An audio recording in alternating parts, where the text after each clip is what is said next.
Supreme court में बड़े बड़े केस चल रहे हैं इस टाइम पे, जहां पर बोला जा रहा है कि भाई पुलिस को कुछ करना नहीं चाहिए, ये नहीं वो नहीं, काफी कुछ चीजें बोली जा रही हैं। हमने कल इसके बात भी करी कि defunding the police is the main thing. कल सुबह पतिकेत भाई ने बात करी, रात को मैंने बात करी इसके बारे में काफी डिटेल में, जो वेस्ट में हो रहा है, उसके बाद जो हमारे देश में हो रहा है। इसी बीच में सीआरपीएफ के डीजी ने आके बोला कि साहब I back complete hard action. ठीक है जी, जो भी हुआ वो बढ़िया है, and whatever action needs to be taken as per SOP आप जरा करिए, there is nothing to fear, we stand behind you. यही चीज सीबीआई के चीफ ने भी बोली, प्रवीण सूद ने आके। तो कहीं ना कहीं दिखता है कि जो सिक्योरिटी एस्टेब्लिशमेंट है देश की, वो खड़ी हो रही है और बोल रही है कि यार देखो ऐसा है, कोर्ट कोर्ट में तुम केस चलाते रहो, जो मर्जी करना है करते रहो, जो हमारी एसओपीज हैं, जो हमारी पॉलिसीज हैं, और देश को सुरक्षित रखने के लिए जो जो चीजें हमको करनी होंगी हम करेंगे।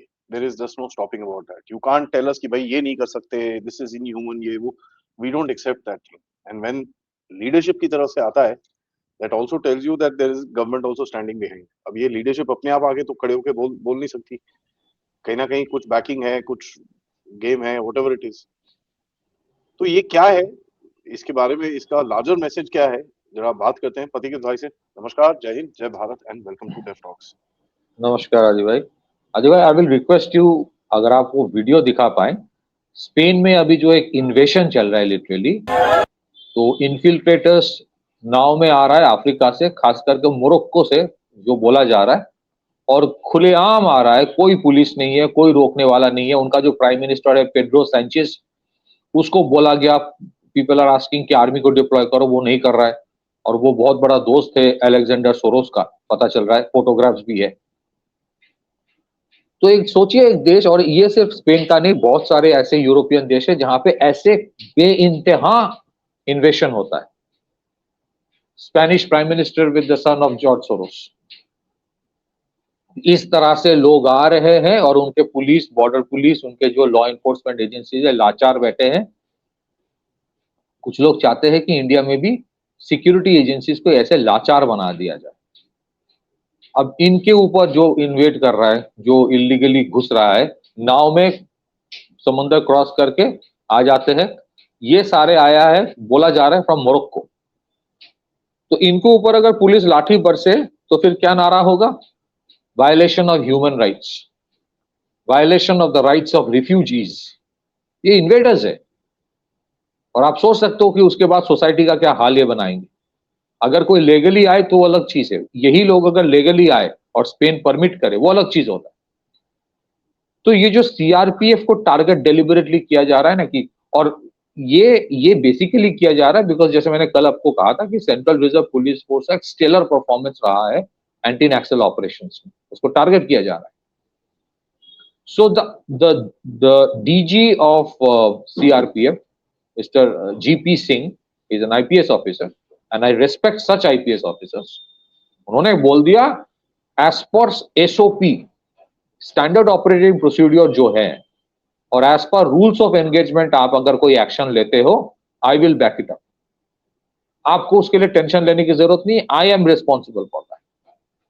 और जैसे आदि भाई ने कहा, इस तरह के statement the DG of a central police force तभी लेंगे when he is backed by the MHA, when he is backed by the prime minister. और ये जरूरी है, ये जरूरी इसीलिए है क्योंकि जब India the state of India से जो लोग फाइट करते हैं, मैं प्रोटेस्ट को अलग, मैं प्रोटेस्ट के खिलाफ नहीं हूं, protest is a fundamental right. और कोई अगर पेपर लीक के खिलाफ प्रोटेस्ट करे तो protest is not a problem, paper leak नहीं होना चाहिए, प्रोटेस्ट कर सकते हैं, लेकिन प्रोटेस्ट करना और आप पार्लियामेंट में घुसोगे, इसीलिए आप हजारों के तादाद में चढ़ जाते हो, और पार्लियामेंट के 100 मीटर दूर अगर आपको रोका जाता है तो फिर आप बोलोगे वायलेशन ऑफ ह्यूमन राइट्स, मैं उसके खिलाफ हूं। सो ये जो अभी सीआरपीएफ के तरह साथ करने की कोशिश की जा रही है ना, कोर्ट में चले गए, this is exactly what happened with BSF in 2010 and 11। 2010-11 में जब बीएसएफ इन्फिल्ट्रेटर के साथ कार्रवाई करती थी, बांग्लादेशी इन्फिल्ट्रेटर्स के साथ, तो दो ऑर्गेनाइजेशंस थे, human Rights Watch and Amnesty international. ये सबके साथ वेस्टर्न एजेंसीज का क्या रोल है, क्या नाता है, जॉर्ज सोरोस जैसे लोगों के साथ क्या नाता है, it is open to scrutiny, सब देख सकता है। Human Rights Watch and Amnesty International, शुक्र है कि अभी ये लोग ये ऑर्गेनाइजेशन इंडिया में नहीं है, भगा दिया गया है। इन दो ऑर्गेनाइजेशंस ने इतना दबाव डाला that time on the UPA government, और आपको पता है यूपीए गवर्नमेंट में ऐसे लोग थे जो सिंपैथेटिक थे टुवर्ड्स सर्टेन एक्टिविटीज। इतना दबाव डाला कि बीएसएफ के ऊपर पाबंदी लगा दी लिटरली उस टाइम के होम मिनिस्टर, कि भाई ज्यादा कुछ मत करो, कोशिश करो रोकने की, अगर ना रुके तो आने दो, इस तरह का। और फिर वो पेलेट गन्स इस्तेमाल करो, फिर असॉल्ट राइफल्स इस्तेमाल मत करो। एक तो फेंसिंग नहीं है, फ्लड लाइट नहीं है, फिर आप गोली भी नहीं मार सकते। उस टाइम बहुत बड़े तादाद में बीएसएफ के जवानों के ऊपर ये जो बांग्लादेशी स्मगलर्स होते हैं, इन्फिल्ट्रेटर्स होते हैं, अटैक करते थे। ऑर्गेनाइज्ड अटैक होता था, शार्प एजेड वेपन से अटैक होता था, मैशेटी से मार देते हैं, दांव कहते हैं इसको, काट देते थे हाथ। This activities happened. फिर उसके बाद 2014 से चेंजेस काफी आए हैं, काफी चेंजेस आया है, अब तो बहुत स्ट्रिक्ट है। लेकिन 2014 के बाद भी इश्यूज थोड़े बहुत थे, लेकिन कहा गया कि जहां जरूरत है in self defence you can use weapons. General norm pellet guns ही है अभी भी, क्योंकि कुछ रीजन है, लेकिन जहां आपकी सेल्फ डिफेंस की बात आती है गोली मारो। और you have seen from 2014 onwards बहुत सारे ऐसे इंसिडेंट्स हुए हैं बॉर्डर्स में जहां पे स्मगलर्स को मारा गया है, because they were targeting the BSF. तो बीएसएफ को कोशिश की गई ताकि बीएसएफ डिफंक्ट हो जाए, डिफैंक्ड हो जाए, उनके पास कोई हथियार न रहे। ये ह्यूमन राइट्स वॉच और एमनेस्टी इंटरनेशनल ने कोशिश की थी। पिछले 7-8 साल में बहुत सारे बदलाव आया है, वी हैव सीन। अभी तो फेंसिंग पूरे जोर से चल रहा है, क्वाड्रेंगुलर ग्रिड बन रहा है बॉर्डर्स के, बहुत सारी चीज the home minister right now is doing of India. लेकिन पहले ऐसा नहीं था। ठीक उसी तरह से, क्योंकि एंटी नक्सल ऑपरेशंस में सीआरपीएफ ने बहुत बड़ा रोल किरदार निभाया है, Delhi police is involve in many counter terror operations. उनके ऊपर ये टारगेट किया जा रहा है। टारगेट किससे करवाया जा रहा है? जानबूझ के कुछ लोग स्टूडेंट्स को सामने रखा। ये पता था कि पुलिस उनको बैरिकेड क्रॉस करके पार्लियामेंट तक जाने नहीं देगा, और अगर भगवान ना करे चले जाते ना, फिर उसके बाद आदि भाई आप सोचो क्या होता। या तो गोली मारे जाते, बिकॉज सीआईएसएफ को क्या पता कौन क्या स्टूडेंट के भेज में कौन आ रहा है, या तो गोली मारे जाते या तो पार्लियामेंट को ये लोग जला देते। somebody wanted that to happen, तो police had no option but to use as per rules। थोड़ा सा उनको स्ट्रिक्ट होना पड़ा। अब इन लोगों ने इमोशंस क्या खेले कि बच्चे को सामने क्योंकि रखा कि पेरेंट्स सोचने लगे अरे ये तो मेरे बच्चे के साथ भी हो सकता था, पुलिस कितना निष्ठुर है। ये जो नैरेटिव बना के they went to the court ये बोलने के लिए डेमोक्रेटिक राइट, डेमोक्रेटिक राइट। आप देखोगे मैं जो बोलता था ये अर्बन नक्सल्स या कल्चरल मार्क्सिज्म, ठीक है, कल्चरल मार्क्सिज्म का आप देखोगे हमेशा राइट्स की बात करता है, ये मेरा राइट है, राइट है। इन लोगों ने कभी अपनी रिस्पॉन्सिबिलिटीज की बात की? They will not talk about the responsibilities, they will only talk about rights. मेरा अधिकार है, तुम्हारा your rights come with your responsibilities. और वो जो सेंट्रल पुलिस फोर्सेस है या फिर दिल्ली पुलिस के पर्सनल वहां पे है, वो अपने अधिकार जताने के लिए वहां पे नहीं थे, they were actually fulfilling their responsibilities. और अगर वो रिस्पॉन्सिबिलिटी फुलफिल कर रहा है देन इट इज, उनको वो रिस्पॉन्सिबिलिटी इसीलिए फुलफिल कर रहा है बिकॉज उनको बोला गया है दैट इज योर ड्यूटी। तो अगर वो अपना ड्यूटी निभा रहा है तो उनके जो मुखिया है, उनके जो डीजी है, he has to back him up and that is what he has done and this is commendable। और मुझे लगता है कि all the central police forces, उनके डीजी जो है, they should come forward and back their forces। करते हैं, ऐसा नहीं कि नहीं करते हैं, but it indicates कि it has the green signal from the home ministry, क्योंकि उनको पता है कि अल्टीमेट ऑब्जेक्टिव क्या है। ये लोग चाहते हैं कि इंडिया स्पेन बन जाए, ये लोग चाहते हैं कि इंडिया नेपाल बन जाए, ये लोग चाहते हैं कि इंडिया यूके बन जाए, जहां पे बेशुमार लोग आ जाए बाहर से, आपके डेमोग्राफी चेंज कर ले, आपके your streets are occupied by them, आपके अंदरूनी जो लोग हैं जब मर्जी जो मर्जी करे डेमोक्रेसी का नाम पे, फ्रीडम के नाम पे, लेकिन आप कुछ नहीं कर सकते। आप कुछ नहीं कर सकते क्योंकि आप करोगे तो मेरे डेमोक्रेटिक राइट के खिलाफ जाते हो, फिर मैं कोर्ट चला जाऊंगा। मजाक चल रहा है क्या? मजाक चल रहा है। यहां कोर्ट के खिलाफ कुछ बोलते हो तो कंटेम्प्ट ऑफ कोर्ट लग जाएगा, और आपके देश के प्राइम मिनिस्टर के खिलाफ जिस तरह की भाषा का इस्तेमाल होता है, कोई एफआईआर ना करे, सौरव दास डिसाइड करेगा, सौरव दास खेट मारेगा और कोई कुछ नहीं करेगा। मैं एक चीज कहना चाहता हूं आदि भाई, जब Manmohan Singh was a prime minister, मैं उस टाइम सिंगापुर में था। सिंगापुर में I was doing my MS in international relations, फिर कुछ दिन और भी रहा उसके बाद। तो बहुत सारे वहां पे डिबेट्स होते थे, इवेंट्स होते थे इंटरनेशनल रिलेशंस लेके, जहां पे मैं पढ़ता था वहां पे एनटीयू में। तो इंडिया के बात जब होती थी ना, मैं इंडिया के ऊपर जो डिबेट्स होता था, lot of issues internally Manmohan Singh as a prime minister I never liked. But मैं जब बाहर था, and when I was almost like representing India unofficially, मतलब ऑब्वियसली, क्योंकि अगर मुझे बोला जाए कि इंडिया के बारे में कुछ बोलो and I am an Indian standing, तो unofficially I am representing India. मैंने कभी एक शब्द नहीं बोला against the prime minister of India. I will never do that, because that is my responsibility. अंदरूनी बात अलग होती है, बाहर जाके मैं अपने देश के प्राइम मिनिस्टर के खिलाफ नहीं बोलूंगा, even if is politically I don't like him.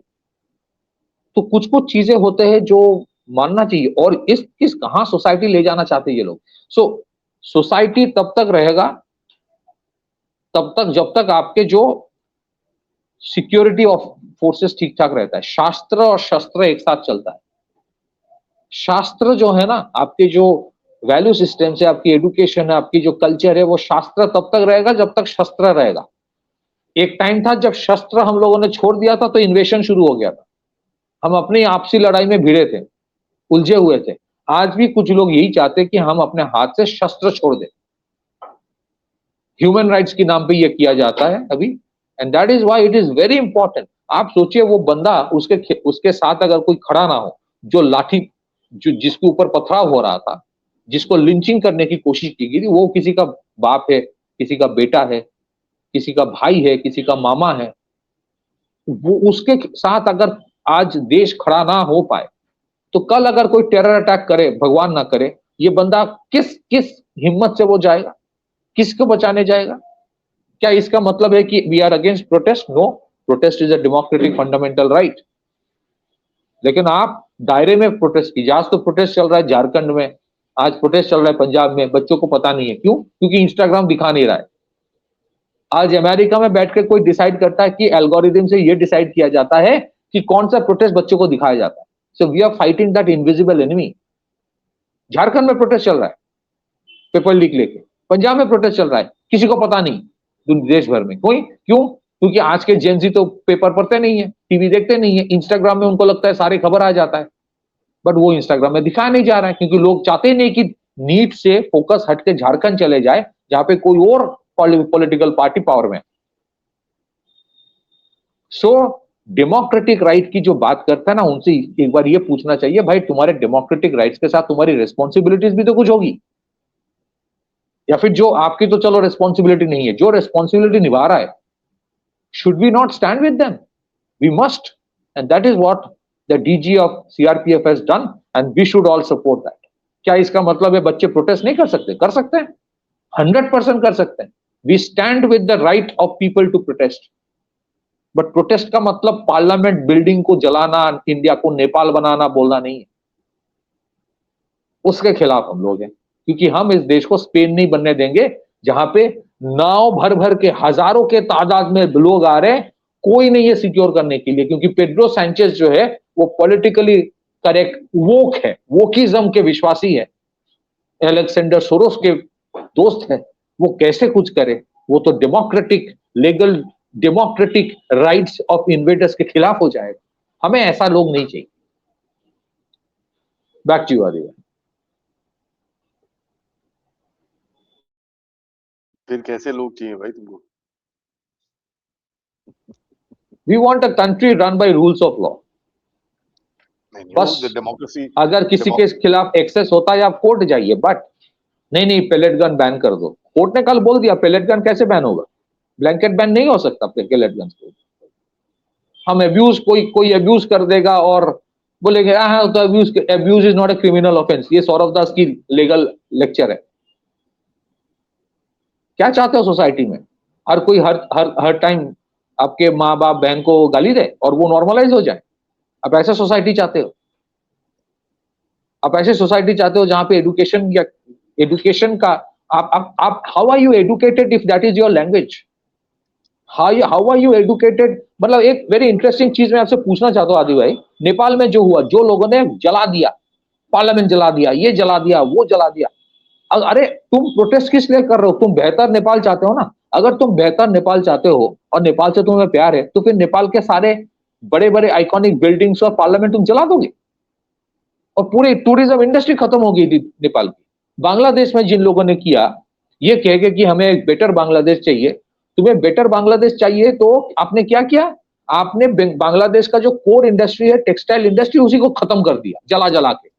आप अगर बांग्लादेश से प्यार करते हो और प्यार करते हो इसीलिए आप बोल रहे हो कि मैं प्रोटेस्ट करता हूं फॉर अ बेटर बांग्लादेश, तो फिर वो बेटर बांग्लादेश बनाने के लिए बांग्लादेश का सबसे बड़ा जो एक्सपोर्ट रेवेन्यू अर्नर है उस सेक्टर को ही खत्म कर दोगे। इन लोगों ने खत्म कर दिया। आप इंडिया से प्यार करते हो तो इंडिया की बेहतरी के लिए आप ये प्रोटेस्ट कर रहे हो, लेकिन आप चाहते हो कि ये नेपाल बन जाए। मतलब नेपाल बनने का मतलब क्या है? पार्लियामेंट ही जल जाए। What kind of love is that? ये मैं बोल रहा हूं ना, कल्चरल मार्क्सिज्म के लीगल डेमोक्रेटिक फ्रेमवर्क, हाथ में झंडा लेगा, हाथ में कॉन्स्टिट्यूशन लेगा, बोलेगा मैं बेहतर के लिए चल रहा हूं, कर रहा हूं, बेहतरी के लिए, बेटर इंडिया के लिए, लेकिन मैं जलाना चाहता हूं। पागल है? हम विश्वास कर ले तुम्हारे छलावा को। So we do not want that. Does it mean I don't have the right to protest? Yes, I have. You have. Everybody has. और ये कोई फैसिस्ट देश नहीं है, इसीलिए लोग गाली गलौज भी कर रहा है तो सरकार फिर भी चुप है। सरकार कुछ उसके खिलाफ अगर सेंट्रल फोर्सेस अपने पे आ जाते हैं ना, एक चीज मैं लास्ट में बताना चाहता हूं आदि भाई, ये जितने सारे रैफ सेंट्रल पुलिस फोर्सेस को डिप्लॉय किया गया था, many of them have operated in anti Naxal operations. ये काउंटर टेरर ऑपरेशंस में रहते हैं। इनको ये अपने पे आ जाते तो आप सोच सकते हो क्या what would have happened to the जितने सारे प्रोटेस्टर्स हैं।